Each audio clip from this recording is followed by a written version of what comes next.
السلام علیکم 6 کلاس، کیسے ہیں آپ لوگ بچوں؟ آج 4 جنوری ہے اور پیر کا دن ہے۔ آج ہم اردو کا سبق نمبر 16 شروع کریں گے، محنت کی برکات۔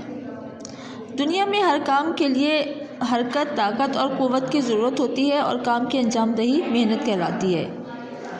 دنیا کی تمام تر خوبصورتی، پائیداری، محنت اور مشقت کی بدولت ہے۔ محنت اس کائنات کا ایک ایسا اصول ہے جس پر عمل کی بنیاد پر انسان کو زندگی کے ہر شعبے میں ثمرات میسر آتے ہیں۔ ثمرات کا مطلب ہوتا ہے نتیجے یا کسی بھی محنت کا اچھا پھل۔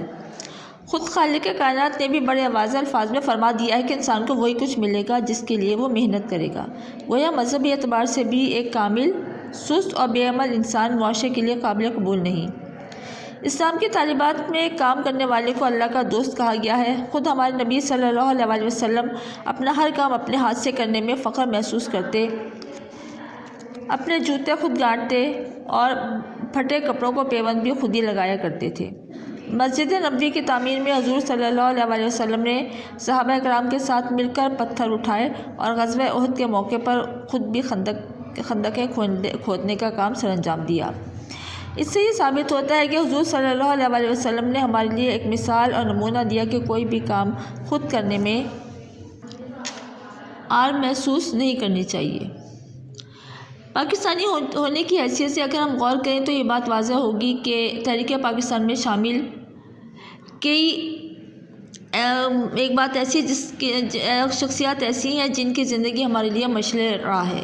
سر سید احمد خان، قائد اعظم اور علامہ اقبال سمیت دیگر قومی رہنما منہ میں سونے کا چمچ لے کر پیدا نہیں ہوئے تھے۔ اس کا مطلب یہ ہوتا ہے بچوں کہ وہ بہت زیادہ امیر گھرانے میں پیدا نہیں ہوئے تھے۔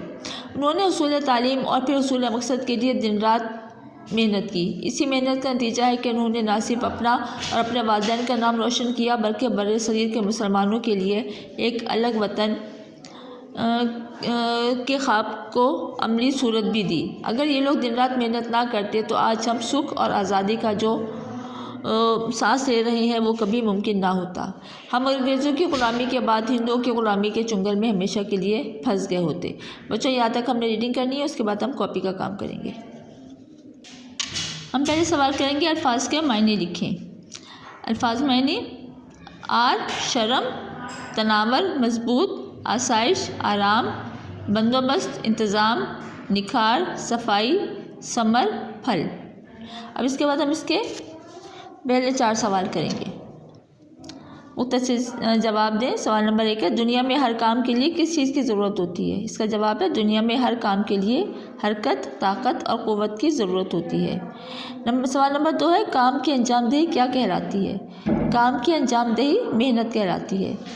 سوال نمبر 3، کیسا انسان مذہبی اعتبار سے بھی قابل قبول نہیں؟ اس کا جواب ہے مذہبی اعتبار سے ایک کاہل، سست اور بے عمل انسان معاشرے کے لیے قابل قبول نہیں۔